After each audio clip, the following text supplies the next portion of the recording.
Graça e paz. Nesse vídeo eu vou estar falando sobre cura divina. E eu quero começar lendo um texto lá em Marcos 1, 40 a 42. Aproximou-se dele um leproso rogando-lhe, de joelhos: Se quiseres, pode purificar-me. Jesus, profundamente compadecido, estendeu a mão, tocou-o e disse-lhe: Quero, fica limpo. No mesmo instante lhe desapareceu a lepra e ficou limpo. Então, o interessante desse texto é que esse leproso sabia que Jesus tinha o poder para curar, só que ele não tinha certeza se era da vontade de Jesus curar ele. Mas Jesus disse: Eu quero, fica limpo. Foi curado naquele instante. E a maioria dos crentes creem que Deus tem poder para curar, mas não tem certeza se é da vontade de Deus curar. Não sabem se Deus quer curar elas ou não. Talvez elas acham que é só no tempo de Deus que ele vai curar. Outros dizem: Deus só cura quando ele quiser e quem ele quiser. Ele não é obrigado a curar ninguém. Ele é soberano, a pessoa não tem poder sobre isso. Mas o que a palavra de Deus diz sobre esse assunto de cura? É ou não da vontade de Deus curar? Eu quero ler aqui também, 1 de João 4, do 20 ao 21. Diz assim: Se alguém disser amo a Deus e odiar a seu irmão, é mentiroso. Pois aquele que não ama seu irmão, a quem vê, não pode amar a Deus a quem não vê. Ora, temos da parte dele este mandamento, que aquele que ama a Deus, ame também a seu irmão. Por que eu li esse texto? Aqui fala, né? Aquele que não ama seu irmão, a quem vê, como pode amar a Deus que não vê? Porque tem pessoas que falam que cura não é importante, que não está preocupado se você vai ser curado ou não, pregadores que falam isso, e que para Deus isso também não importa, e que Deus nunca prometeu na sua palavra que iria curar alguém. E vai dizer que está preocupado com a salvação da sua alma, que isso é o que importa realmente, se você vai para o inferno ou não, que a sua cura, a sua saúde não importa, seu corpo não importa. Mas como que uma pessoa dessa, que não está preocupada com o sofrimento que está vendo, a doença, vai se preocupar com o sofrimento que ela não está vendo, de alguém sofrendo no inferno? É claro que pelas escrituras a gente sabe que vai ter um sofrimento lá no Lago de Fogo, mas ninguém sabe realmente como é ainda. É claro que tem o sofrimento ali no lugar de tormento, no Hades, onde a alma está sofrendo, aguardando até o dia da ressurreição. E depois tem a segunda morte, que é o lago de fogo e enxofre, que ali é corpo e alma. Mas mesmo assim, isso engloba os dois, né? Então, se essa pessoa não se compadece com pessoas doentes que estão sofrendo e ela está vendo, como que ela se compadeceria com pessoas que ela não está vendo sofrendo no inferno? Jesus era movido de íntima compaixão pelas pessoas que precisavam de cura e libertação, porque ele se importava com o sofrimento delas. Ele se importava com o espírito delas, a alma delas, o corpo delas. Deus deseja redimir seu espírito, alma e corpo. Ele se importa com seu espírito, com a sua alma e com o seu corpo, sua saúde, sua cura. Se Deus não estivesse preocupado com a sua saúde e sua cura, por que Jesus curou a todos? Jesus fazia o que via o Pai fazer. E se esse fosse o caso, por que ele daria para a igreja dois dons espirituais relacionados à cura, que são dons de curar e operação de milagres? E deu autoridade para curar também. Então, atente para as palavras de Deus, pois elas serão vida e saúde para o seu corpo. Provérbios 4, 20 a 22 diz: Filho meu, atenta para as minhas palavras, aos meus ensinamentos, inclina os ouvidos. Ou seja, não só ouça a palavra de Deus, mas presta atenção.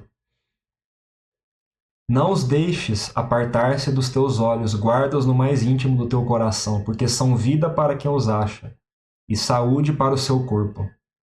Então a palavra de Deus, os ensinamentos de Deus, alimentam o seu espírito, sua alma, e também são saúde para o seu corpo.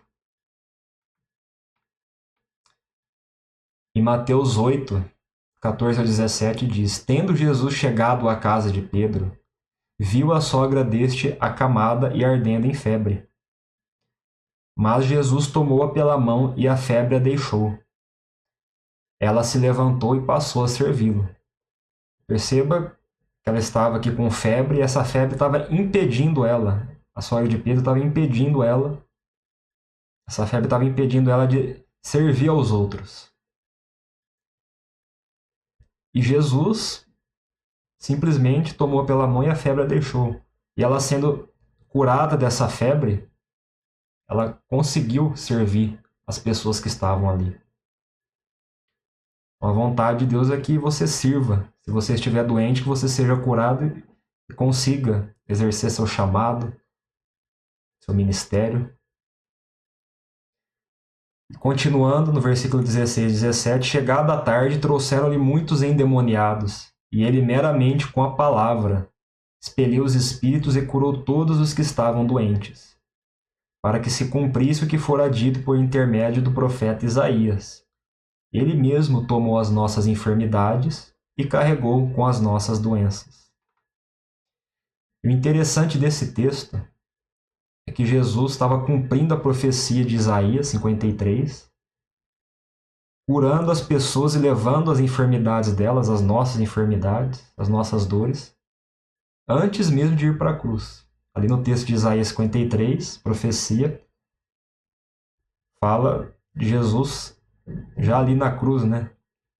Depois de ser açoitado, sendo crucificado ali, e ali levando as nossas enfermidades, os nossos pecados. Mas aqui fala que ele estava cumprindo antes mesmo de ir para a cruz, essa profecia em relação à doença e enfermidade. Então Jesus curou todos os doentes, todos os que precisavam de cura, e expulsou todos os demônios. Então cura e libertação andam juntos, estão ligados. E outra coisa, será que todas as pessoas ali que estavam sendo curadas eram perfeitas e não tinham nenhum pecado?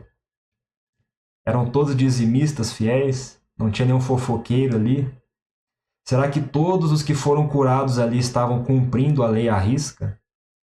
Indo na sinagoga todo sábado? Quando foi que Jesus fez um interrogatório para as pessoas sobre a vida delas antes de curá-las? E Jesus também não ficava orando para perguntar para o Pai se era da vontade dele curar ou não as pessoas, ou certas pessoas. Todos que viam a Jesus precisavam de libertação e de cura, Jesus curava. Não ficava falando que precisava esperar, que tinha um propósito com aquele demônio, com aquela enfermidade na vida da pessoa. Ele curava todos os que necessitavam de cura.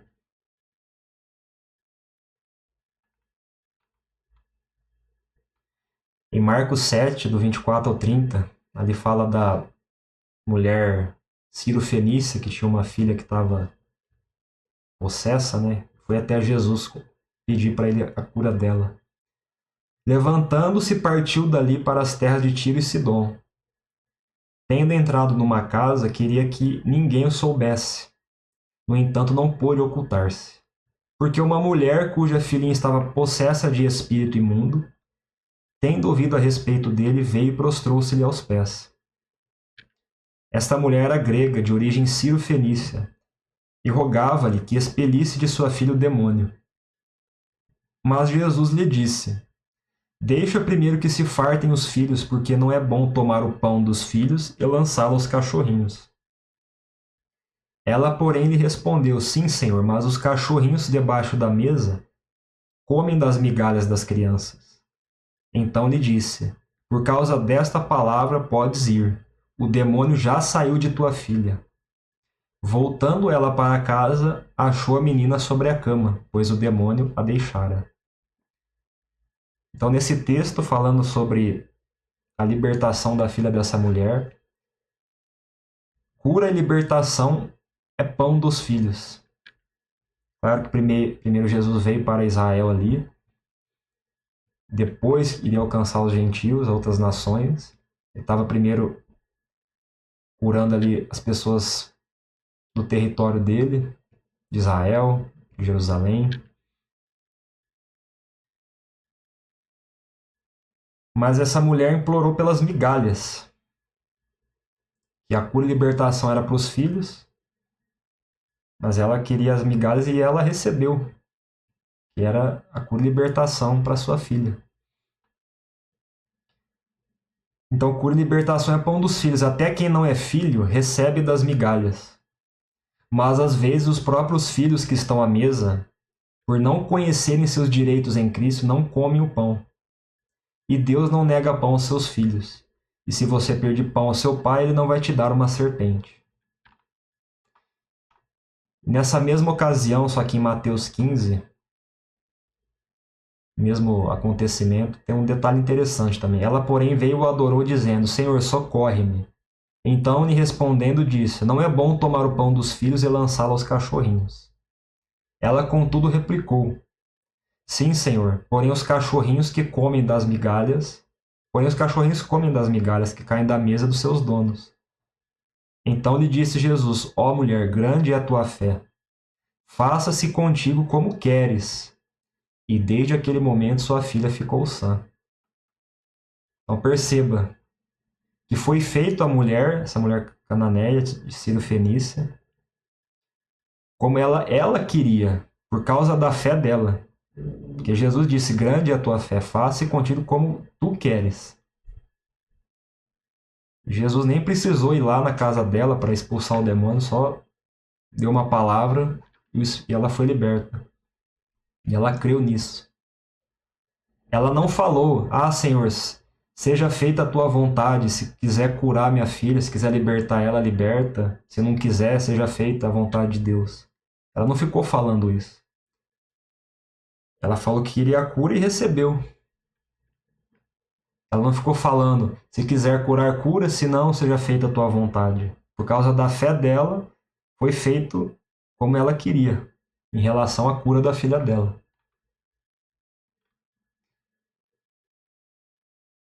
Em Mateus 9, aqui sobre a mulher com fluxo de sangue, também é interessante esse texto, né? E eis que uma mulher que durante 12 anos vinha padecendo de uma hemorragia, 12 anos, hein? Veio por trás dele e lhe tocou na orla da veste, porque dizia consigo mesma: se eu apenas lhe tocar a veste, ficarei curada. E Jesus, voltando-se, vendo-a, disse: tem bom ânimo, filha, a tua fé te salvou. E desde aquele instante a mulher ficou sã. Na mesma situação, agora em Marcos 5, né? Aconteceu que certa mulher que havia 12 anos vinha sofrendo de uma hemorragia e muito padecera a mão de vários médicos, tendo despendido tudo quanto possuía, sem contudo nada aproveitar, antes pelo contrário, indo a pior. Tendo ouvido a fama de Jesus, vindo por trás dele, por entre a multidão, tocou-lhe a veste, porque dizia: se eu apenas lhe tocar as vestes, ficarei curada. E logo se lhe estancou a hemorragia e sentiu no corpo estar curada do seu flagelo. Jesus, reconhecendo imediatamente que dele saíra poder, virando-se no meio da multidão, perguntou: quem me tocou nas vestes? E mais à frente ele disse para ela, depois que ela foi até ele, ele lhe disse: filha, a tua fé te salvou, vai-te em paz e fica livre do teu mal. Então essa mulher estava há 12 anos com essa enfermidade, com esse fluxo de sangue. Talvez você esteja com uma enfermidade há um bom tempo e pense que Deus está te provando com essa enfermidade, ou te ensinando a ser mais humilde. Talvez você esteja pensando: seja fiel na doença que te colocarei na saúde. Talvez esse seja o propósito dessa enfermidade. Perceba que essa mulher gastou todo o seu dinheiro com médicos, mas só piorou. E ela ouviu primeiro a fama de Jesus, as curas que ele fazia, os milagres que ele realizava, os ensinamentos dele. E ela ouvindo isso, ela creu, ela teve fé, e ela dizia consigo mesmo que se apenas tocar na veste dele, seria curada. Ela ficava falando isso antes de ir até ele e tocar nele. Ela falava consigo isso. Ela não ficava falando, se for da vontade de Deus, eu serei curada. Ela não ficava falando, eu vou lá, quem sabe eu serei curada, se Deus tiver misericórdia de mim, talvez Jesus me cure. Se ele não quiser, amém. Que seja feita a vontade de Deus. Ela não ficou falando isso, ela falou, se eu tão somente tocar na veste dele, serei curada. E outro detalhe, Jesus nem conhecia ela, nem sabia que ela tinha essa enfermidade, esse fluxo de sangue. E ela foi lá, tocou nele e com a fé dela, atraiu o poder de Deus que estava nele para ela e foi curada. Ela nem pediu para ser, ela apenas tocou nele ali e atraiu o poder que estava sobre ele para o corpo dela, ela foi curada. Jesus nem conhecia ela, nem sabia que ela tinha isso. E também, depois de acontecer isso, Jesus não repreendeu ela. Jesus não ficou falando para ela, que isso, mulher? Quem disse que você podia fazer isso? Chegar aqui já ser curada assim, tocando na minha veste? Por acaso você não sabia que tinha que esperar o tempo de Deus para você ser curada disso? Se era da vontade de Deus? Perceba que Jesus não falou essas coisas para ela. O que ele falou? Depois que ela falou que foi ela que tocou. Filha, vá em paz, a tua fé te curou. Foi essa a resposta de Jesus. Deus não quer que você fique gastando dinheiro com remédios e médicos. A cura está disponível para você. Claro que aqui eu não estou sendo contra você tomar remédio ou ir a médico. Não estou falando disso. Mas que a cura está disponível para os filhos de Deus. E até para quem não é filho também. Né? Jesus fez todos esses milagres e curas, e muito mais do que isso, ainda na antiga aliança, com pessoas não regeneradas e nem justificadas pela fé ainda. É claro que eu li aqui poucos textos, mas tem muitos mais textos de cura de Jesus. Não vou citar todos aqui porque vai demorar muito. Né? E qual é a realidade disso na nova aliança? Então, na profecia de Isaías 53, do 4 a 6, diz: certamente ele tomou sobre si as nossas enfermidades e as nossas dores levou sobre si. E nós o reputávamos por aflito, ferido de Deus e oprimido. Mas ele foi traspassado pelas nossas transgressões e moído pelas nossas iniquidades. O castigo que nos traz a paz estava sobre ele, e pelas suas pisaduras fomos sarados. Todos nós andávamos desgarrados como ovelhas, cada um se desviava pelo caminho. Mas o Senhor fez cair sobre ele a iniquidade de todos nós. Então o sacrifício de Jesus não só perdoa pecados, como também cura as enfermidades. As duas coisas foram resolvidas na cruz.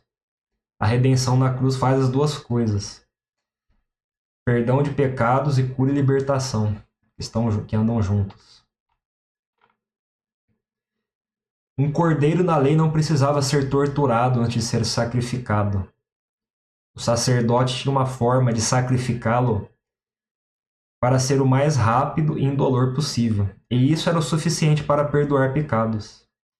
Então apenas o sacrifício de Jesus na cruz seria o suficiente para nos perdoar, mas ele também foi açoitado e torturado, e isso para que pelas suas feridas fôssemos curados. Então, continuando, ali no Salmo 105, do 37, falando do êxodo do povo de Israel do Egito, fala assim: então fez sair o seu povo, com prata e ouro, e entre as suas tribos não havia um só inválido. Então ali, 2 milhões de pessoas, mais ou menos, que saíram do Egito, de Israel, nenhum só inválido. Isso aqui representando a Páscoa e os pães ázimos, né? As duas primeiras festas do ciclo das festas. E aqui na profecia de Isaías 53 fala da Páscoa, só que como aqui falando de Jesus, o Cordeiro de Deus, que o sacrifício dele proporciona. Aqui também mostrando a libertação do Egito, representando a Páscoa. Não havia inválidos quando saíram do Egito. E se isso era uma realidade na antiga aliança, o que será na nova, que é superior? No Salmo 103 também diz, no versículo 2 e 3, bendize, ó minha alma, ao Senhor, e não te esqueças de nenhum só de seus benefícios. Ele é quem perdoa todas as tuas iniquidades e quem sara todas as tuas enfermidades. Então, perdão de pecados e cura de enfermidade, libertação, são benefícios de Deus que Ele nos concede. E Davi diz, né, no Salmo, bendize a minha alma ao Senhor por causa disso, e não te esqueça de nenhum só de seus benefícios. É para conhecer esses benefícios e não se esquecer deles.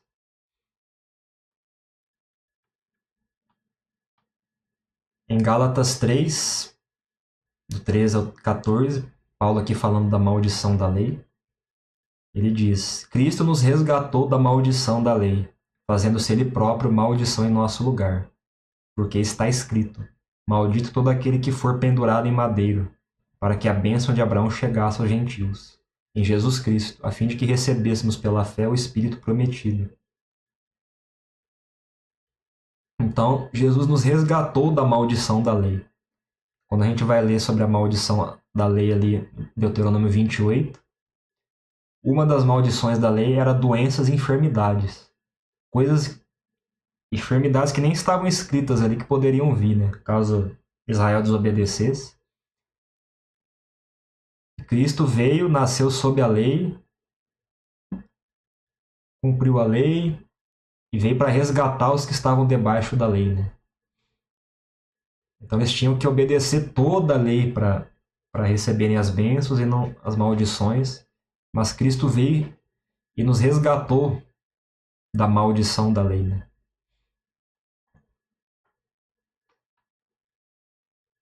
Estabeleceu, instituiu uma nova aliança, que é superior à antiga. Lucas 13, do 10 a 16, esse daqui é o da mulher encurvada, que tinha um espírito de enfermidade. Diz assim, ora, ensinava Jesus no sábado, numa das sinagogas. E veio ali uma mulher possessa de um espírito de enfermidade. Havia já 18 anos. Andava ela encurvada, sem de modo algum poder endireitar-se. Vendo a Jesus, chamou-a e disse-lhe, mulher, estás livre da tua enfermidade. E impondo-lhe as mãos, ela imediatamente se endireitou e dava glória a Deus. O chefe da sinagoga, indignado de ver que Jesus curava no sábado, disse à multidão, 6 dias há em que se deve trabalhar. Vinde, pois, nesses dias para seres curados e não no sábado. Disse-lhe, porém, o Senhor, hipócritas, cada um de vós não desprende da manjedoura no sábado o seu boi ou o seu jumento para levá-lo a beber? Por que motivo não se devia livrar deste cativeiro? Em dia de sábado, esta filha de Abraão, a quem Satanás trazia presa 18 anos? Então essa mulher aqui era uma filha de Abraão que estava presa por Satanás há 18 anos. Não foi Deus que colocou essa enfermidade nela, era uma opressão do diabo, era um cativeiro de Satanás isso. Um espírito de enfermidade que estava causando isso. Jesus não disse que aquilo ali era um propósito que Deus tinha para a vida dela, para ela ficar humilde, para ela aprender. Era uma opressão do diabo aquilo. E que era da vontade de Deus ela ser curada. E era um dever. Jesus falou, não se devia livrar deste cativeiro em dia de sábado, essa filha de Abraão. Era um dever Jesus curar ela por ela ser filha de Abraão. Ele a curou no sábado. Nem esperou no outro dia para curar ela. Ele não queria esperar o próximo dia para curá-la, para não escandalizar os outros. Curou ali no sábado mesmo. Cura não é um favor que Jesus concede, é um dever dele para quem é filho de Abraão. Cura é parte da aliança, é o seu direito como filho de Abraão. Se era um dever para ele curar uma filha de Abraão que vivia ainda na antiga aliança, debaixo da lei, que nem tinha a natureza de Deus no espírito dela ainda, imagina o que ele não faria hoje na nova aliança, sendo que ele já te redimiu e pelas feridas dele você foi sarado. Em Gálatas 3, 7 e 29 diz: Pois sabeis que os da fé é que são filhos de Abraão. E se sois de Cristo, também sois descendentes de Abraão e herdeiros segundo a promessa. Então, quem é corpo de Cristo é descendente de Abraão, pela fé. O princípio é o mesmo. Atos 10:38 diz, aqui Pedro pregando na casa de Cornélio, para ele, sua família, seus amigos. Em determinado momento ele diz no versículo 38, como Deus ungiu a Jesus de Nazaré com o Espírito Santo e com poder, o qual andou por toda parte, fazendo o bem e curando a todos os oprimidos do diabo, porque Deus era com ele. Então Jesus curava e libertava todos os oprimidos do diabo, com o poder que recebeu de Deus. Ele curava e libertava todos os oprimidos do diabo e não oprimidos de Deus. Que nem estava falando no texto anterior ali, era uma opressão do diabo, aquele espírito de enfermidade que deixava ela encurvada. Não fala que ela estava sendo oprimida por Deus ali. E que Deus tinha um plano maravilhoso com essa enfermidade para ela. As pessoas que Jesus curou não estavam sendo oprimidas por Deus, não estavam sendo provadas por Deus, estavam sendo oprimidas pelo diabo.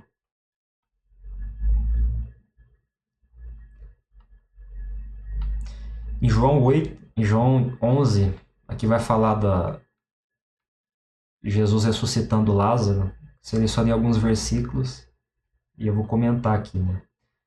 Versículo 3 e 4. Mandaram, pois, as irmãs de Lázaro dizer a Jesus: Senhor, está enfermo aquele a quem amas. Ao receber a notícia, Jesus disse: Esta enfermidade não é para a morte, e sim para a glória de Deus, a fim de que o Filho de Deus seja por ela glorificado. E, seguindo o texto, Lázaro morre por causa dessa enfermidade. Jesus vai lá visitar as irmãs dele, junto com seus discípulos, com o intuito de ressuscitá-lo. No versículo 36 e 37 diz: Então disseram os judeus: Vede quanto o amava. Mas alguns objetaram: Não podia ele que abriu os olhos ao cego fazer que este não morresse? Então percebeu que já tinha alguns judeus ali que estavam questionando, né, o poder de Jesus aqui, porque não curou ele e Lázaro morreu, né? E mais adiante, do 44, 45, diz: Saiu aquele que estivera morto. Jesus vai ali no túmulo e ressuscita Lázaro. Tendo os pés e as mãos ligados com ataduras e o rosto envolto num lençol. Então lhes ordenou Jesus: Desatai-o e deixai-o ir. Muitos, pois, dentre os judeus que tinham vindo visitar Maria, vendo o que fizera Jesus, creram nele. Então essa enfermidade de Lázaro era para a glória de Deus, porque Jesus sabia que iria ressuscitar ele. Mas enquanto Lázaro estava morto, o nome de Deus não foi glorificado. Jesus foi difamado ali até. Ao contrário, as pessoas estavam falando mal de Jesus, que ele curou outros, mas não Lázaro. O nome de Deus só foi glorificado depois que ele ressuscitou. Então essa enfermidade era para a glória de Deus, porque Jesus sabia que ia lá e ressuscitar Lázaro. E os outros, vendo que isso aconteceu, creram nele depois disso.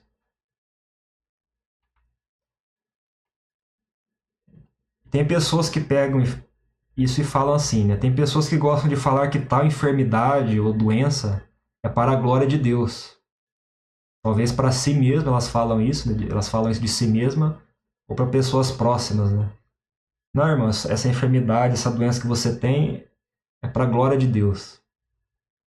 Mas ela só fala isso, né? Mas essa pessoa que está enferma e doente nunca é curada.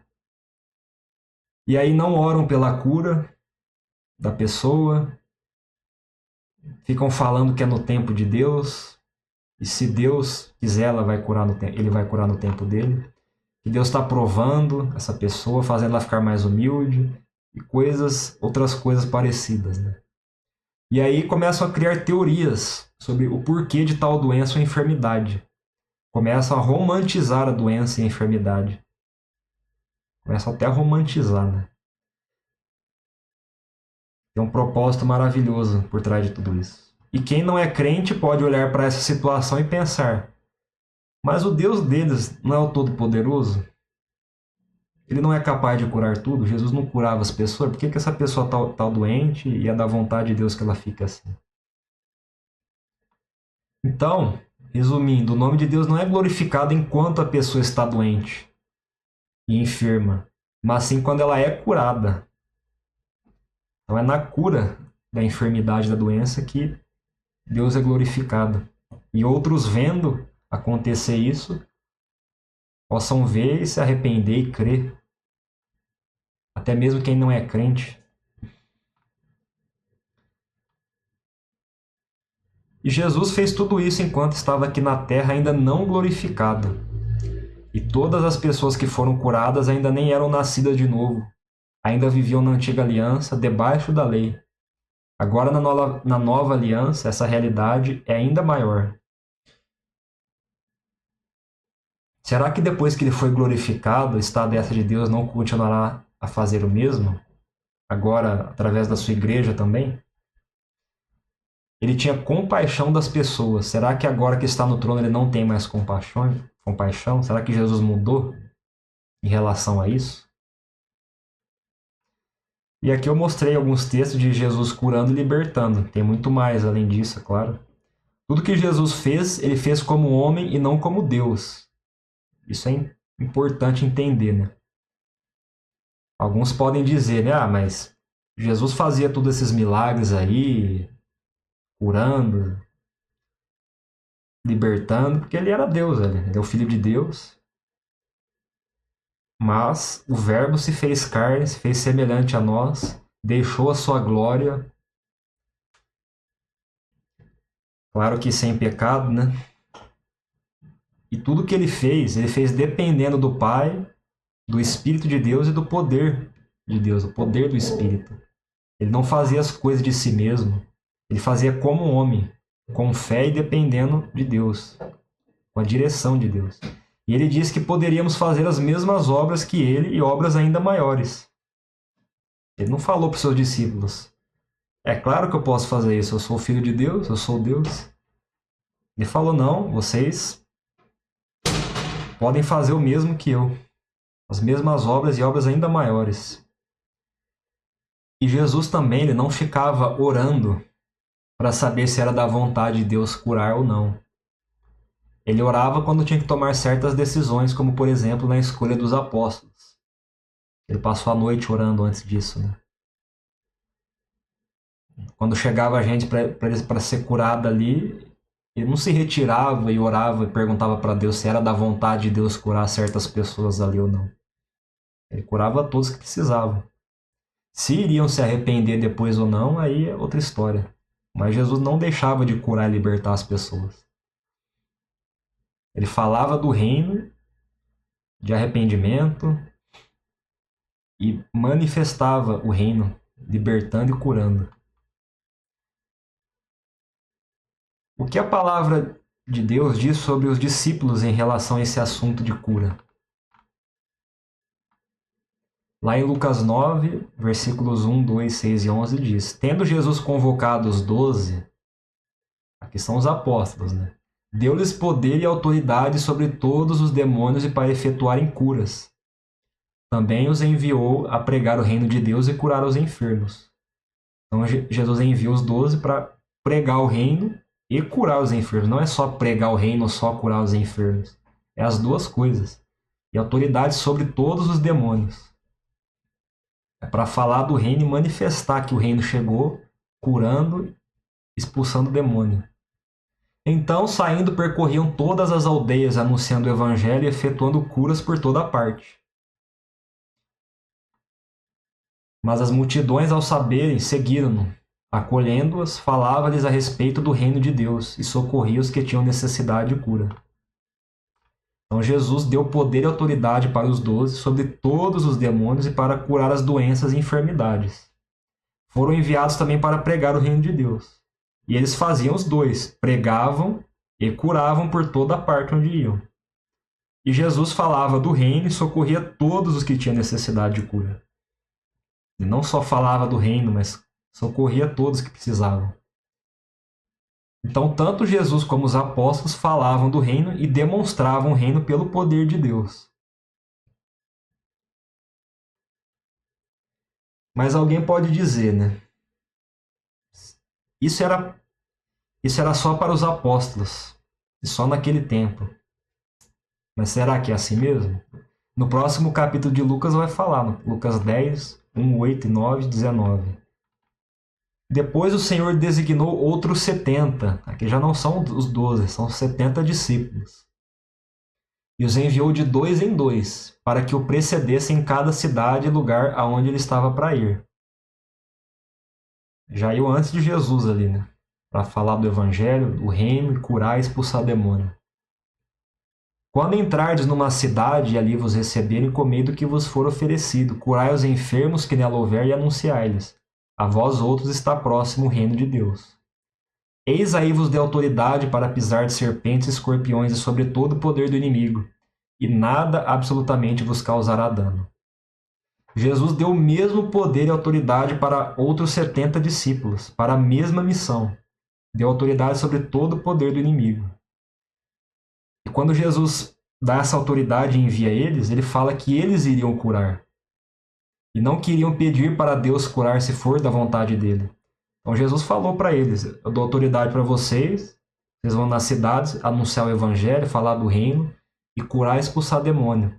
E é vocês que vão fazer isso, tanto pregar como curar.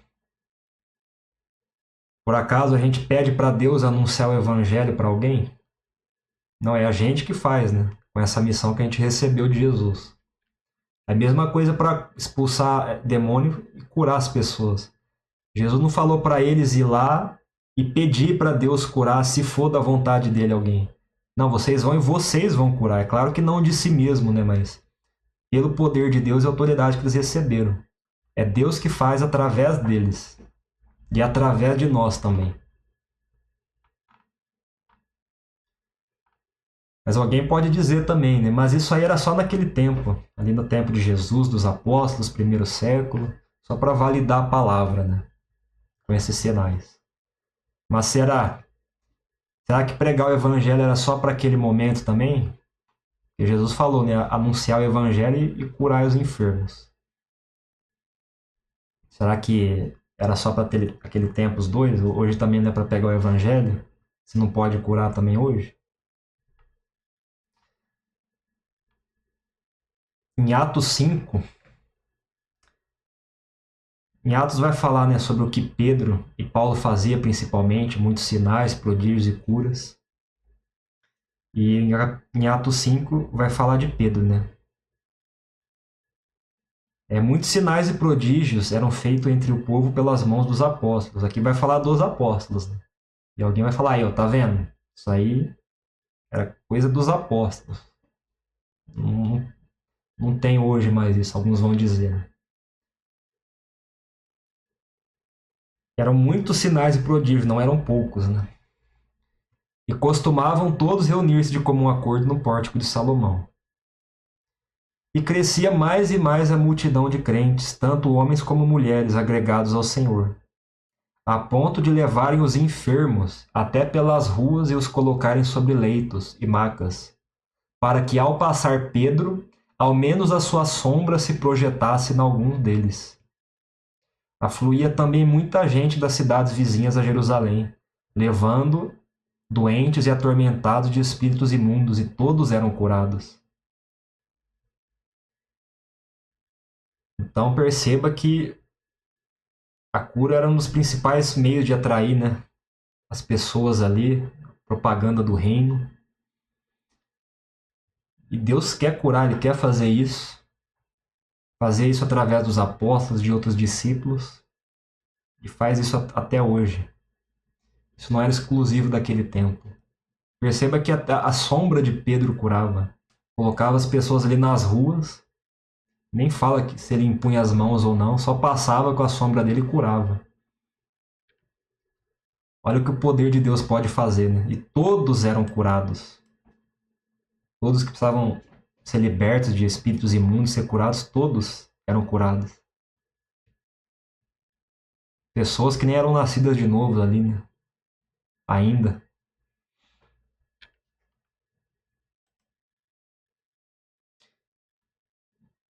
E Estevão e Filipe não eram apóstolos. Vai falar de Estevão e Filipe no livro de Atos, né? E faziam as mesmas coisas. Em Atos 6:8 diz, né? Estevão, cheio de graça e poder, fazia prodígios e grandes sinais entre o povo. A gente vai ver ali Estevão e Filipe sendo selecionados entre os 7 como diáconos. E tanto Estevão como Filipe faziam também grandes sinais, milagres, curas. E eles não eram apóstolos. Em Atos 8 vai falar de Filipe ali em Samaria, né? Filipe, descendo a cidade de Samaria, anunciava-lhes a Cristo. As multidões atendiam unânimes às coisas que Filipe dizia, ouvindo-as e vendo os sinais que ele operava.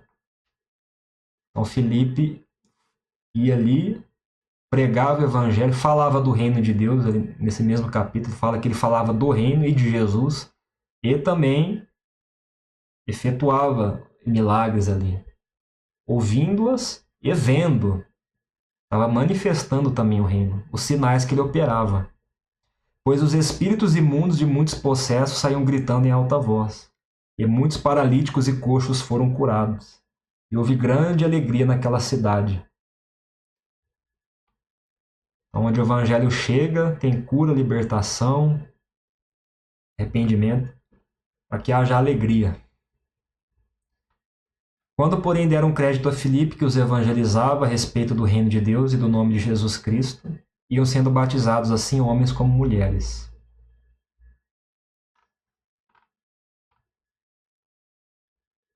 Havia grande alegria em Samaria por causa do que Filipe fazia. Ele anunciava o reino de Deus e fazia milagres. E quando os discípulos não conseguiam curar, inclusive apóstolos isso, né? E expulsar demônios, será que não era da vontade de Deus curar ou libertar aquela pessoa, ou tal pessoa? Em Mateus 17, depois do evento no Monte da Transfiguração, que Jesus ali vai com Pedro, Tiago e João para o monte, e outros discípulos ficam ali abaixo do monte, né? No outro dia ele aparece ali, né? E quando chegaram à multidão, aproximou-se-lhe um homem, pondo-se de joelhos diante dele, dizendo: Senhor, tem misericórdia de meu filho, que é lunático e sofre muito, pois muitas vezes cai no fogo e muitas vezes na água. E trouxe-o aos teus discípulos, e não puderam curá-lo. E Jesus respondendo disse: Ó geração incrédula e perversa, até quando estarei convosco? E até quando vos sofrerei? Trazei-mo aqui. E repreendeu Jesus o demônio que saiu dele. E desde aquela hora o menino sarou. Então os discípulos, aproximando-se de Jesus em particular, disseram: Por que não podemos nós expulsá-lo? E Jesus lhes disse: Por causa da vossa incredulidade. Porque em verdade vos digo que, se tiverdes fé como um grão de mostarda, direis a este monte: Passa daqui para acolá. E há de passar, e nada vos será impossível. Mas esta casta não se expulsa senão por oração e jejum. Então foi por causa da incredulidade deles que eles não conseguiram expulsar o demônio e curar o menino. E não foi porque Deus não queria curar e ver o menino liberto. E aí fica a pergunta, né? E se Jesus não desce do monte e encontra com eles ali, né, nessa situação, e não cura o menino? O que será que os discípulos começariam a falar ali sobre isso, né? Provavelmente eles começariam a falar como alguns falam hoje, né? Ah, talvez não seja da vontade de Deus curar essa pessoa. Talvez não seja o tempo de Deus ainda para ela ser curada ou liberta. Tem um propósito nessa enfermidade, com esse demônio, com essa doença na vida. Está ensinando a ser humilde. E Jesus não fala nada disso, né? Ele fala por causa da incredulidade de vocês que vocês não conseguiram, não porque Deus não quis. E aqui vai falar da fé como um grão de mostarda. E você ordenar, né, a situação. Não, aqui não está falando nem de pedir para Deus, né? De você usar autoridade para resolver a situação. Falar com o monte. Não falar com Deus e pedir para Deus mover o monte. É você que vai falar com a sua fé. É uma fé que sempre é crescente, né? Não é que ela é pequena como um grão de mostarda. O grão de mostarda, ele começa pequeno, mas ele se torna a maior ali, né? Das árvores. Então é isso que significa, isso que Jesus falou.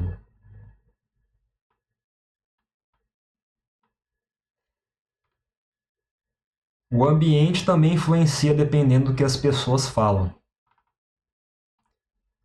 Marcos 5, 35 a 42 diz: Falava ele ainda, quando chegaram alguns da casa do chefe da sinagoga, a quem disseram: Tua filha já morreu, por que ainda incomodas o mestre?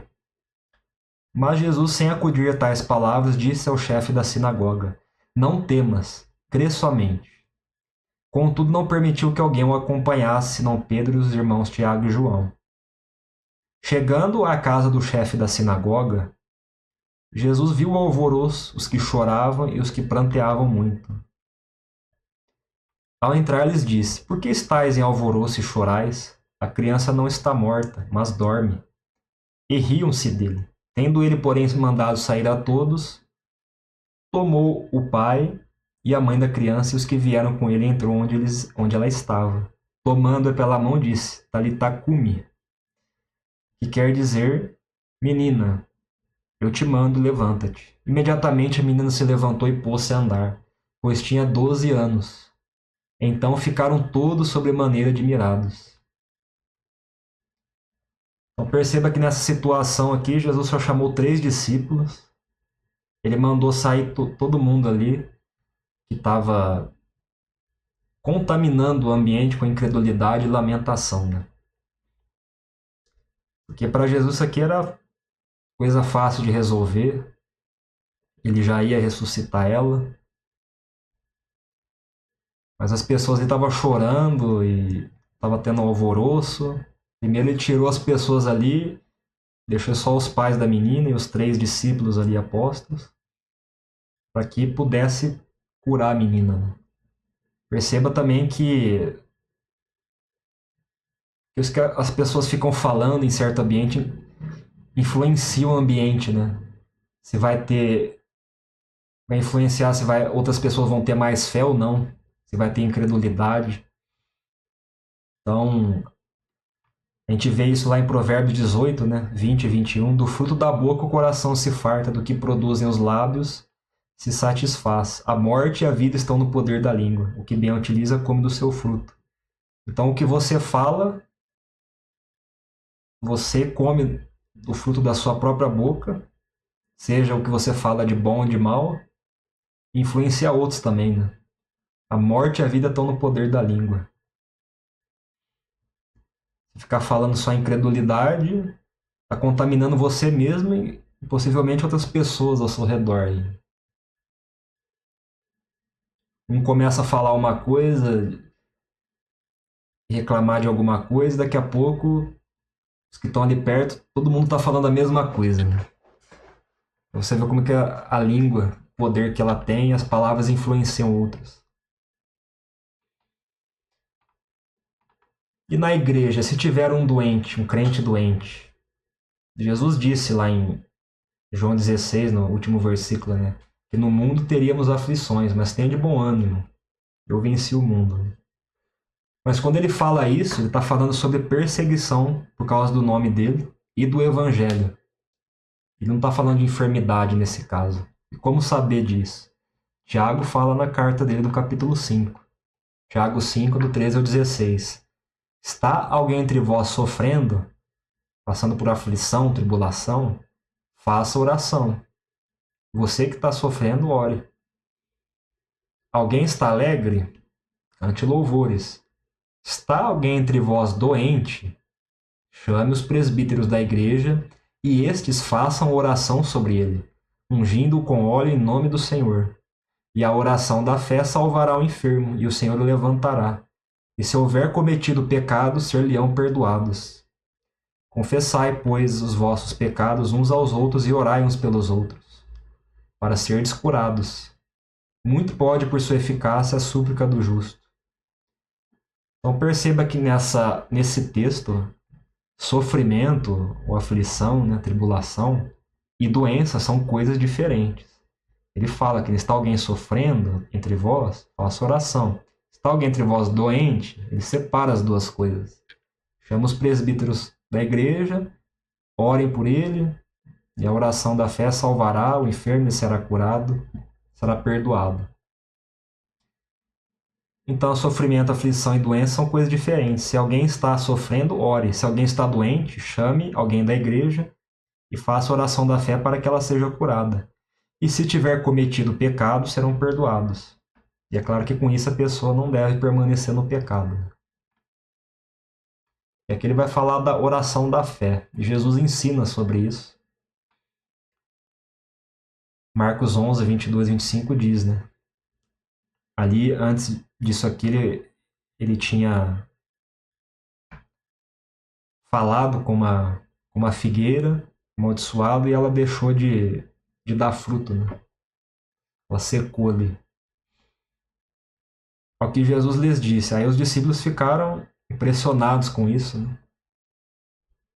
E foi Jesus que falou. Ele não falou para Deus fazer aquilo ali.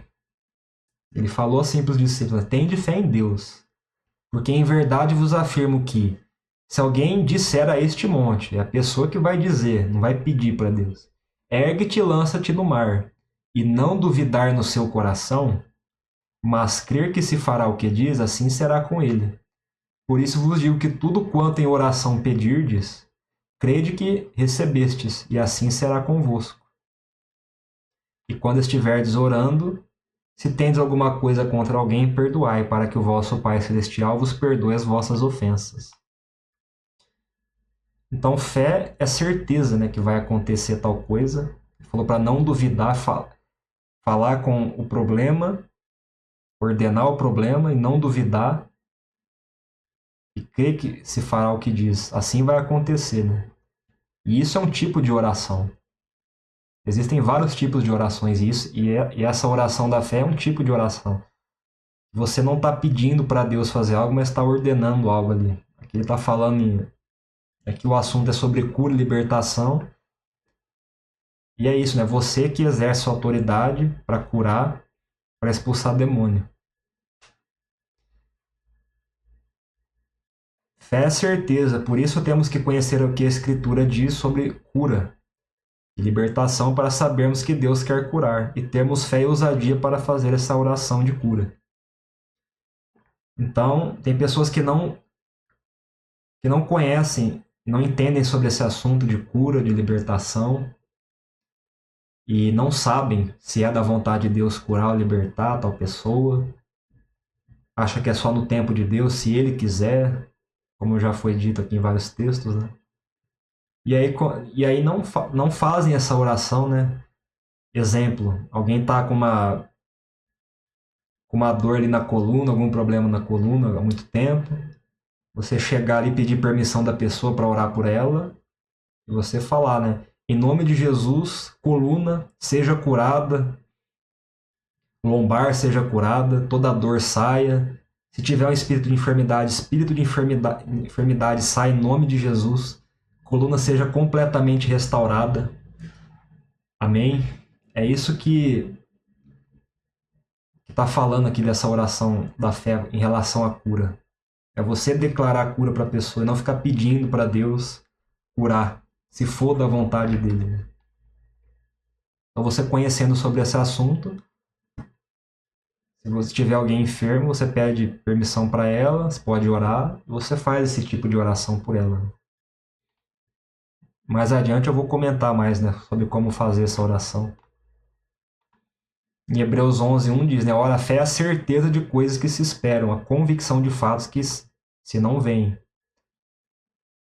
Então, conhecendo sobre esse assunto, a gente tem mais ousadia e mais fé para orar por cura pelas pessoas. E não ficar duvidando se Deus quer ou não curar. Né? A igreja primitiva fazia tudo isso apenas com as primícias do Espírito e não com a plenitude. Como assim? Romanos 8:23 diz, né? Nós que temos as primícias do Espírito. Ali em Pentecostes, foi a chuva temporânea, as primeiras chuvas que caíram na igreja. E todos os milagres que aconteceram ali no livro de Atos, as curas, sinais, prodígios, os apóstolos e os outros discípulos faziam com as primícias do Espírito, com a chuva temporã. Eles não faziam isso com a chuva serôdia, que ainda vai cair ali no final, antes de iniciar a última semana de Daniel, né, os últimos 7 anos antes da volta de Jesus. Ele vai preparar a igreja para passar por esse período. Eles faziam tudo com as primeiras chuvas. Em Hebreus 2:4 diz, né, dando Deus testemunho juntamente com eles, por sinais, prodígios e vários milagres e por distribuições do Espírito Santo segundo a sua vontade. Então, esses sinais, as curas, expulsão de demônio, prodígios, tudo isso, esses milagres, sinais, era para confirmar a mensagem do Evangelho, né, por quem estava pregando ali, fazendo isso. Era Deus confirmando ali a mensagem através disso. 1 Coríntios 2, do 1 ao 5 diz, eu, irmãos, quando fui ter convosco, anunciando-vos o testemunho de Deus, não fiz com ostentação de linguagem ou de sabedoria. Aqui é claro, sabedoria humana, né? Porque Paulo tinha a sabedoria de Deus e bastante. Porque decidi nada saber entre vós, senão a Jesus Cristo e este crucificado. E foi em fraqueza, temor, grande tremor que eu estive entre vós. A minha palavra e a minha pregação não consistiram em linguagem persuasiva de sabedoria, mas em demonstração do Espírito de poder, para que a vossa fé não se apoiasse em sabedoria humana, e sim no poder de Deus. Então, Paulo não só tinha revelação da palavra, dos mistérios de Deus, conhecimento da Escritura, mas aquilo que ele pregava ele também demonstrava no ministério dele, tinha demonstração de Espírito e de poder, que confirmava o que ele estava falando, o que estava sendo ensinado ali. Então, ele fazia as duas coisas. Ele conhecia as Escrituras e o poder de Deus. Gálatas 3:5 diz, aquele, pois, que vos concede o Espírito e que opera milagres entre vós, porventura o faz pelas obras da lei ou pela pregação da fé? Então, os milagres não eram algo raro, esporádico, que acontecia ali na igreja primitiva. Né? Aqui na igreja, a carta aos Gálatas fala, né? Aquele que opera milagres entre vós, pela pregação da fé. E isso é para os nossos dias também. Não era só para o primeiro século, para a época dos apóstolos, mas até o dia de hoje, até a volta de Jesus. Os dons espirituais duram até a volta de Jesus, no final da grande tribulação. Não cessaram, como alguns dizem. A pergunta também que a gente tem que fazer, né? Precisamos esperar a chuva serôdia, as últimas chuvas, para fazer o que eles já fizeram com a chuva temporã? Foi o que eu estava dizendo aqui agora há pouco. Talvez a gente esteja esperando vir a chuva serôdia e para fazer o que eles já fizeram ali no livro de Atos, naquele primeiro século, com as primeiras chuvas. João 14, 11 a 14. Crede-me que estou no Pai e o Pai em mim. crede ao menos por causa das mesmas obras. Em verdade vos digo que aquele que crê em mim fará também as obras que eu faço e obras maiores fará, porque eu vou para junto do Pai. E tudo quanto pedirdes em meu nome, isso farei, a fim de que o Pai seja glorificado no Filho. Se me pedirdes alguma coisa em meu nome, eu farei. Então perceba que Jesus quer que a gente faça as mesmas obras que ele e obras ainda maiores. E o que os discípulos fizeram foi com a chuva temporã, não foi com a chuva serôdia. E talvez a gente esteja esperando vir a chuva serôdia, sem que a gente nem faz as mesmas obras que eles faziam no passado. E espera que do nada a gente passe a fazer as mesmas coisas e ainda maiores, né? Sendo que a gente já pode fazer as mesmas obras. Então é algo gradativo, né?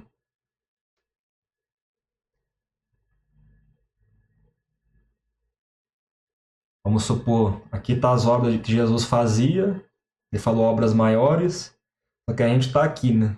Primeiro a gente tem que fazer as mesmas obras e depois as obras maiores. É algo gradativo, não é do dia para a noite isso.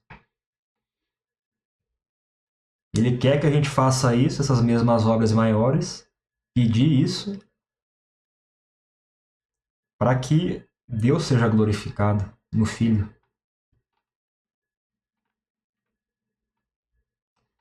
Outra pergunta: se Deus não quisesse curar, por que ele daria 2 dons espirituais para a igreja relacionados a curas? 1 Coríntios 12 vai falar sobre os dons espirituais e vai dizer, versículos 7, 9 e 10. A manifestação do Espírito é concedida a cada um visando a um fim proveitoso. E vai dizer, né? A outro no Espírito, a fé, e a outro no mesmo Espírito, dons de curar. A outro, operações de milagres. A outro, profecia. A outro, discernimento de espíritos. A um, variedade de línguas. E a outra, capacidade para interpretá-las. Deus quer curar e Deus deu dons para curar também na igreja. Marcos 16, 17 a 20 diz: estes sinais hão de acompanhar aqueles que creem. São sinais que acompanham os que creem, é todos que creem. Não é só alguns, não é só os apóstolos. Em meu nome expelirão demônios. Os que creem falarão novas línguas, todos os que creem. Pegarão em serpentes, e se alguma coisa mortífera beberem, não lhes fará mal. Se impuserem as mãos sobre enfermos, eles ficarão curados. De fato, o Senhor Jesus, depois de lhes ter falado, foi recebido no céu e assentou-se à destra de Deus. E eles, tendo partido, pregavam em toda parte, cooperando com eles o Senhor e confirmando a palavra por meio de sinais que se seguiam. Então, quando tem a pregação do Evangelho, o Senhor coopera, confirmando a palavra que está sendo pregada por meio de sinais. Cura, libertação, tudo isso que a gente está vendo.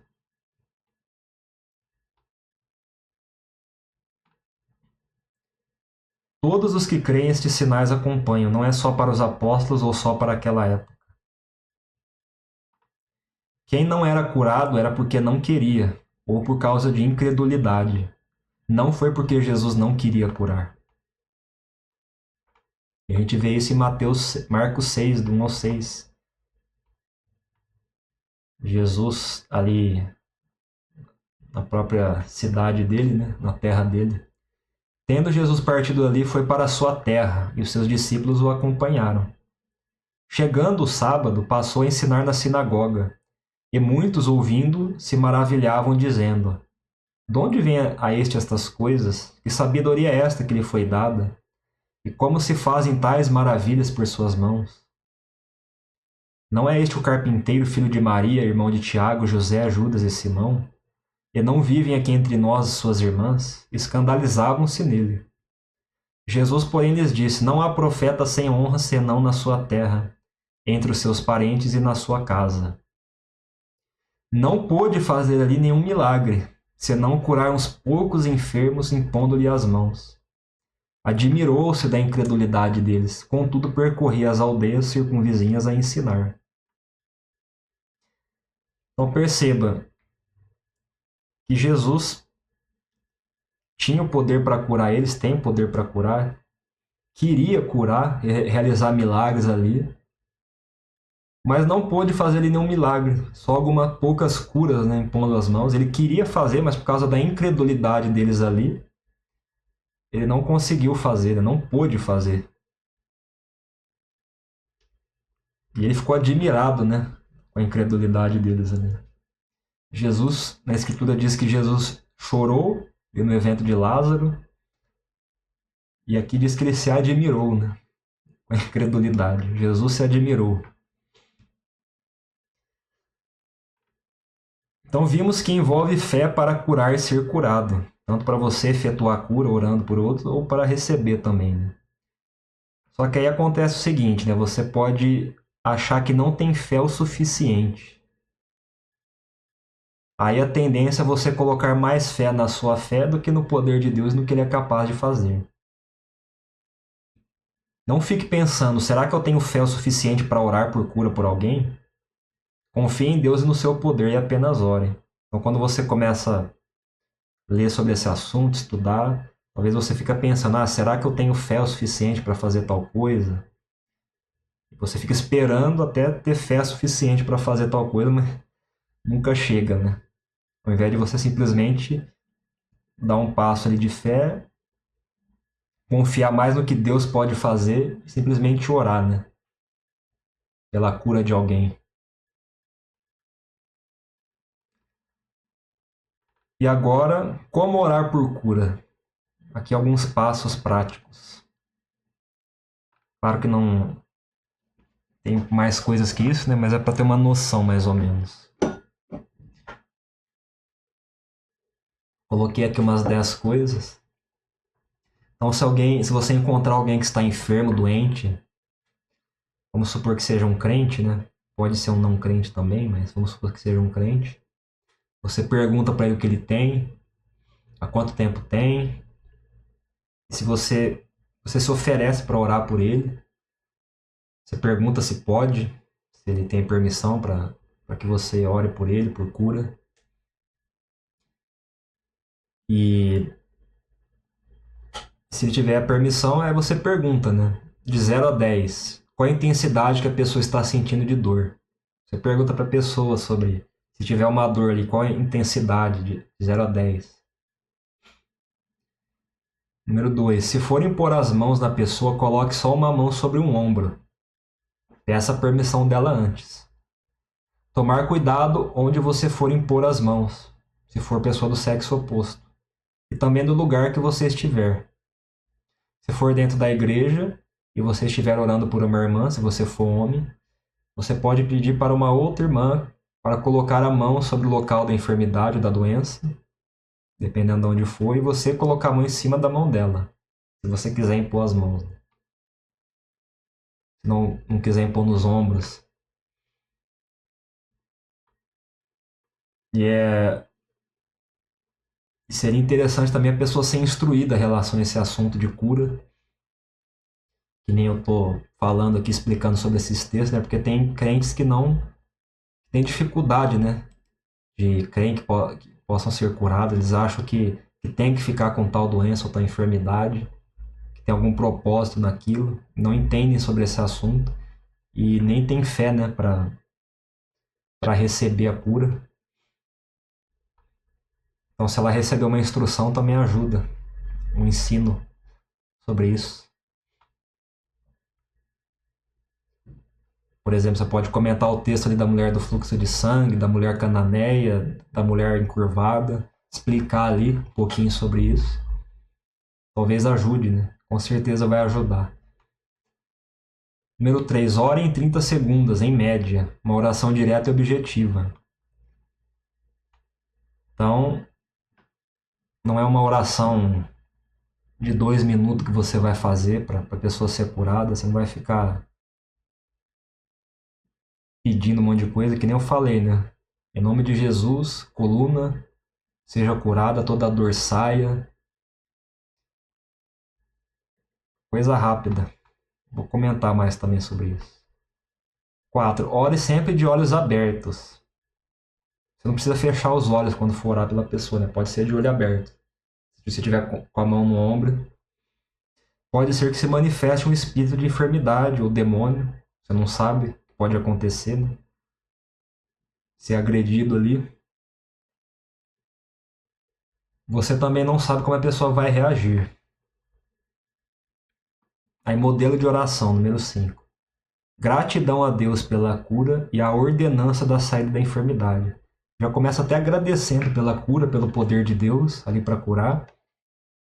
E você ordena a saída da enfermidade e da doença. Não precisa ficar implorando pela cura. Não precisa fazer oração de lamúria tentando convencer Deus para curar a pessoa. Ele já quer curar. Você não vai pedir para Deus curar a pessoa, ele já te deu autoridade para curar. É ele quem faz através de você. Então você não vai ficar ali falando: ó Senhor, tu tens visto o sofrimento do teu servo, da tua serva. Se for da tua vontade, cura. Se não for, que seja feita a tua vontade. Conforta, se não for. Esse tipo de oração não vai adiantar. Tá tentando fazer Deus ficar com pena da pessoa ali, né? E aqui eu dei um exemplo de dor na coluna, né? Mas pode ser dor em qualquer outro lugar. Se for dor de cabeça ou febre, você vai falar em nome de Jesus. Seja curado da dor de cabeça, toda a dor saia, seja restaurado. Se for na coluna, em nome de Jesus, coluna seja curada, toda a dor saia, seja completamente restaurada. Amém. É esse tipo de oração que você faz. Você também nem precisa ter dom de cura para você orar por cura, né? Talvez você não saiba disso, mas você pode, mesmo você não tendo, não sabendo que tem ou não, você pode orar.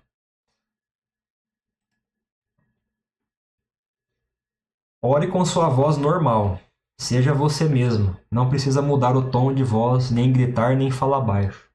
Tem pessoas que vão orar e mudam a tonalidade da voz, vira outra pessoa, né? Mas não precisa, só com a sua voz normal ali. Não precisa gritar. Você orar com intenção, né, de curar a pessoa com fé. 7. Não permita que a pessoa ore com você.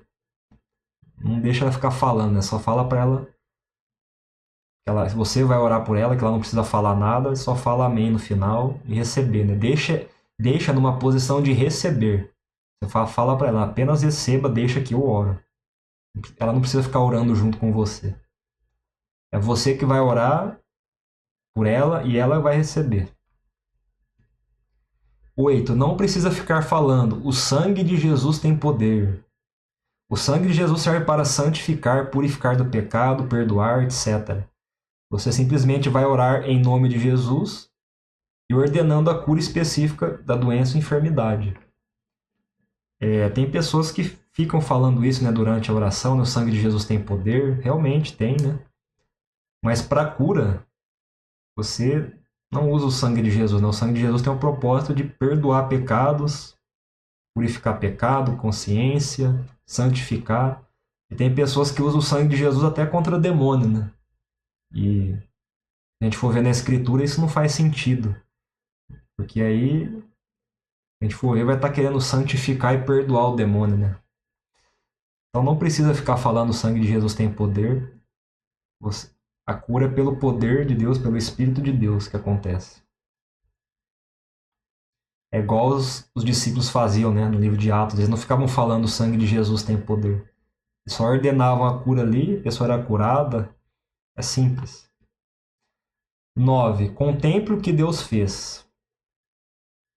Pergunte qual a intensidade da dor novamente, de 0 a 10. Diminuiu? Como se sente? Se for necessário, ore novamente até ter resultados. Então, depois que você orou ali pela pessoa, você pode perguntar para ela se ela estava com alguma dor, se mudou, se ela sentiu alguma coisa no corpo, se diminuiu a dor, como ela está se sentindo. E enquanto ela permitir, você pode orar por ela várias vezes, né? 10 vezes se quiser, enquanto ela deixar ali. Talvez você ore, a pessoa sinta algo ali ou não. Às vezes Pode ser que a dor diminua, só que não seja completamente curado, né? Você ora de novo até acontecer a cura completa, 100%. Número 10. Se a dor se movimentar no corpo, mudar do lugar que está para outro lugar no corpo. Por exemplo, a pessoa está com uma dor nas costas e a pessoa ora, depois a dor vai para o braço, né? Um exemplo. Se acontecer isso, provavelmente é um espírito de enfermidade, não é uma mera doença, né? Nesse caso, você vai ordenar que esse espírito de enfermidade saia do corpo da pessoa em nome de Jesus. Se caso acontecer isso, ou se você for orar com uma pessoa e talvez Deus fale, né? Isso aí é espírito de enfermidade. Aí você vai ordenar, em nome de Jesus, espírito de enfermidade saia dessa pessoa, saia das costas dela, saia do braço, seja curada. Amém. E a cura também, ela pode ser instantânea ou ela pode ser gradativa. Talvez você ore por uma pessoa e não aconteça nada ali na hora. Talvez você fique até desanimado por causa disso.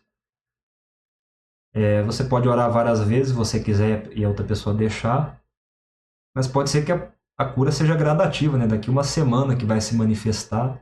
Pode acontecer as duas coisas. É que a gente normalmente quer ali na hora, né? Mas acontece as duas coisas.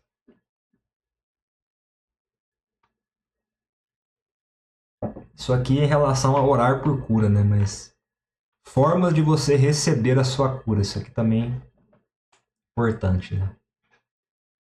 Perceba que eu disse forma de você receber a sua cura e não forma de Deus curar você. Porque na verdade Deus só tem uma forma de curar você. Na verdade, ele teve uma forma de curar você que foi há 2000 anos atrás.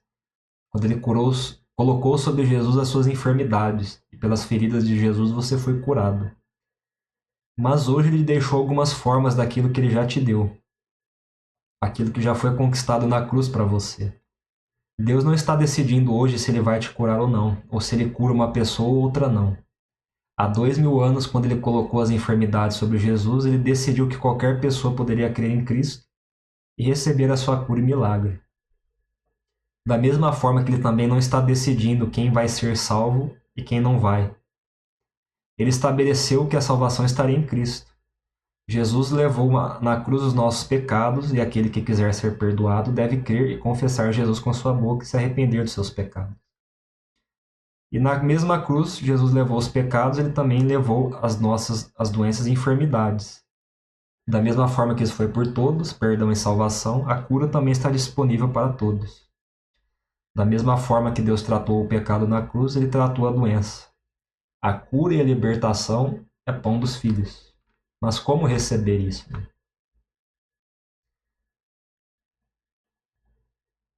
Então, uma das formas de receber cura, né? Ato soberano de Deus. Sem nenhuma intervenção humana, sem que ninguém precise orar por você, sem nem mesmo pedir, num culto. Geralmente isso acontece num ambiente de adoração, onde você está ali adorando, glorificando a Deus, declarando que Ele é santo, que Ele é digno, num momento de adoração, e de repente você é curado. Você não pediu, ninguém pôs as mãos sobre você, ninguém orou por você. De repente você percebe que uma doença, uma dor foi embora. A simples presença de Deus naquele ambiente fez com que você fosse curado. Essa é uma das formas de você receber a sua cura. Porém, não é a melhor forma, porque nós não temos controle disso. A gente não decide quando isso vai acontecer, é algo que simplesmente acontece. Geralmente, se você ficar esperando por algo assim, é bem provável que você nunca receba a sua cura, ou que demore muito. A maioria das pessoas não experimentam cura dessa forma. É por isso que Deus deixou várias formas de você receber a sua cura. Então isso aqui é importante saber, né, que Deus pode curar assim, dessa forma, de forma soberana, sem ninguém, se você nem pedir, sem ninguém orar por você. Talvez ali num culto, num momento de adoração, de louvor. Isso pode acontecer, mas não é comum, né? Não é como a gente vê na Escritura.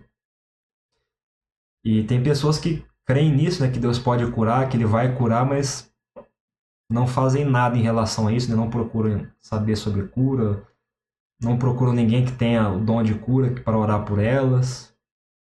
Elas não pedem, elas ficam falando que tem esperança que vai ser curado um dia, mas não é curada, né? Elas têm esperança, mas na verdade isso não é fé.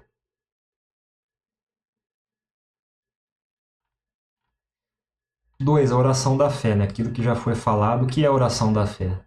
É a oração da certeza. Não é aquela oração onde você vai implorar a Deus, tentar convencer Deus a curar a pessoa. Não vai fazer a oração da lamúria. Ó Deus, tenha misericórdia dessa pessoa. Tu sabes o que o teu servo tem passado. Se for da tua vontade, cura. Se não for, conforta. Isso não é oração da fé. Você está tentando fazer Deus ficar com pena da pessoa. E esse tipo de oração não traz cura para ninguém. A oração da fé é a oração que tem certeza do milagre, que chega a ponto de não apenas pedir, mas declarar aquela pessoa curada. Que nem foi dito anteriormente. Isso pode ser feito através da unção com óleo também, quando um pastor, presbítero, vai visitar um membro da igreja que está enfermo e acamado. Cura por meio de imposição de mão de qualquer cristão. Outra forma.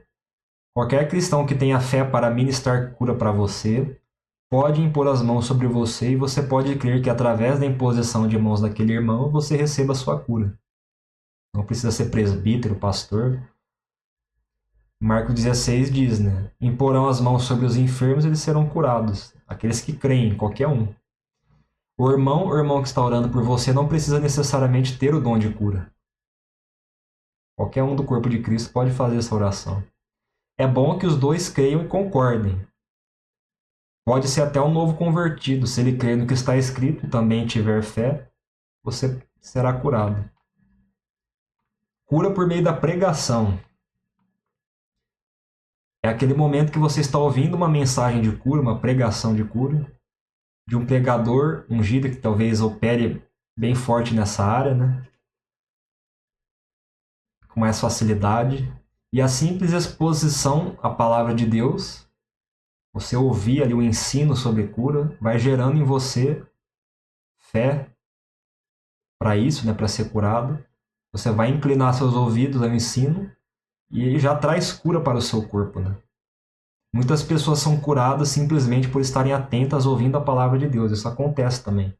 Está sendo ensinado ali sobre cura. Pessoas são curadas, né? Sem receber oração, apenas ouvindo ali. Principalmente uma mensagem que fala de cura, que expõe o fato de que Jesus levou as nossas enfermidades e que Deus quer curar. Você está atento, ouvindo, crendo e recebendo aquela palavra. E de repente você percebe que o sintoma foi embora. Claro que o pregador seja ungido, assim como a pregação. Nem todos que estão pregando a palavra têm o poder de Deus na sua vida. É pouco provável que você seja curado ouvindo uma pregação de um teólogo incrédulo e frio. Porque vão ter pregadores aí que vão falar contra a cura, né? Que Deus não se importa com isso, que... E vai ser o contrário o efeito, né? Então, tenha o hábito de ouvir mensagens sobre cura, audiobooks, leia livros de cura, de ministros de cura, que operem nessa área. Assim você receberá a fé necessária para receber a sua cura. Então, a questão da cura não é em relação só à fé, né? Tem um ensino sobre isso também. Você recebendo o ensino correto, você vai entender e ter fé também para ser curado.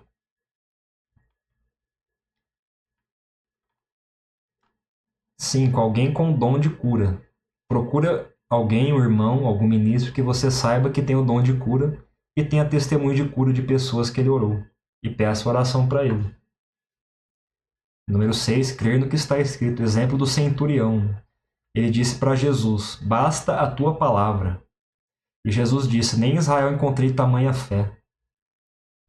É o maior nível de fé. Você não precisa de mais nada, apenas da palavra dele. Você pode estar sentindo algo, ter um laudo, mas crer na palavra que você está curado.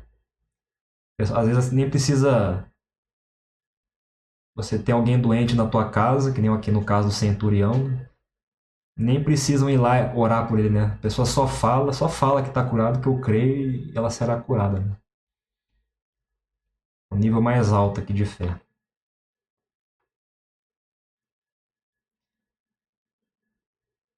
E eu gostaria de fazer uma oração de cura também para quem estiver assistindo. Caso você tenha alguma enfermidade, alguma doença no seu corpo, alguma dor, você pode colocar a mão no local se você quiser.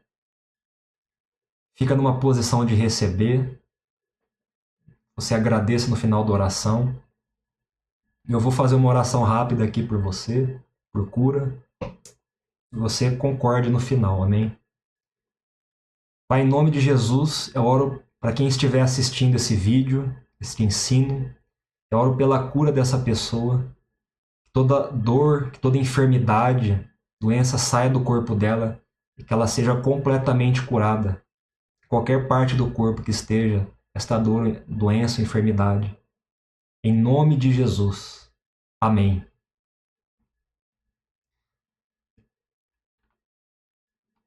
E continuando para finalizar,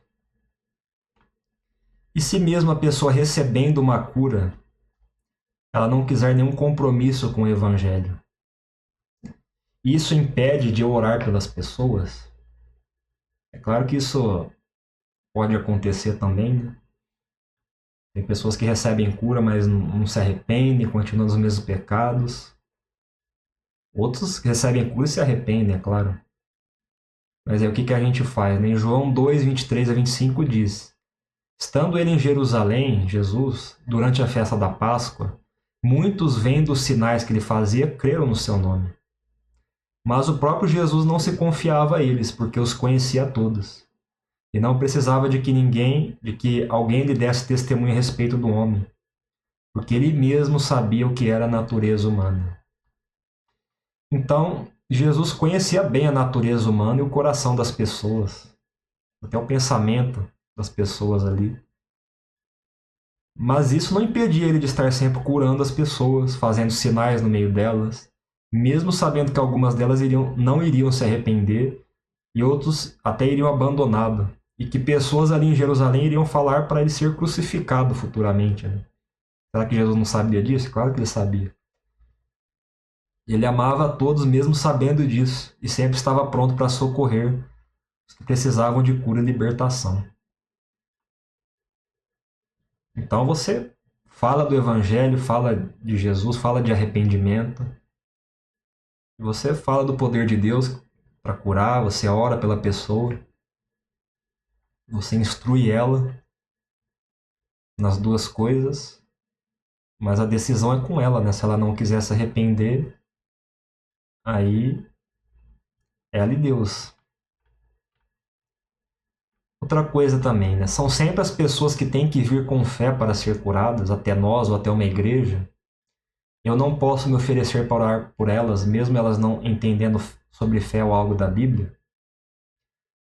E a gente vê que a maioria das pessoas que foram curadas por Jesus é porque foram até ele com fé. Não seria antibíblico, então, ir atrás das pessoas, nas ruas até, né? E se oferecer para orar por elas por cura? A pessoa nem te conhece, um estranho ali na rua, né? Sendo que elas não têm fé? Não seria antibíblico fazer isso? Não, não seria antibíblico fazer isso. Inclusive tem ministérios que são voltados para isso, né? Pessoa indo nas ruas e orando pelos enfermos, sendo curados. Porque a maioria daquelas pessoas na época de Jesus ouviram falar da fama de Jesus e as obras que ele fazia, e tinha uma certa familiaridade com as Escrituras, portanto elas já conheciam alguma coisa. Elas já ouviram falar de Jesus, o que ele fazia, e iam até ele, né? Estavam lá em Israel já. Mas hoje a maioria das pessoas não conhece as Escrituras, só ouviram falar, e o que ouviram de uma forma distorcida, provavelmente. E aqui eu me refiro a pessoas fora da igreja, né? Pessoas que ainda não conhecem Deus, Jesus, só ouviram falar e de forma errada ainda, né? Portanto, será difícil a maioria delas irem buscar numa igreja ou em algum cristão uma oração por cura.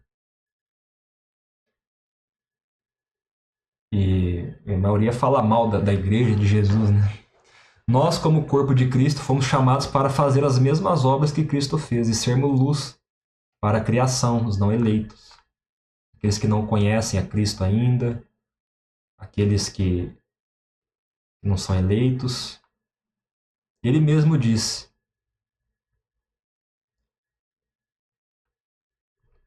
em Lucas 10, né? Depois disto, o Senhor designou outros 70 e os enviou de 2 em 2 para que precedessem cada cidade e lugar onde estava para ir.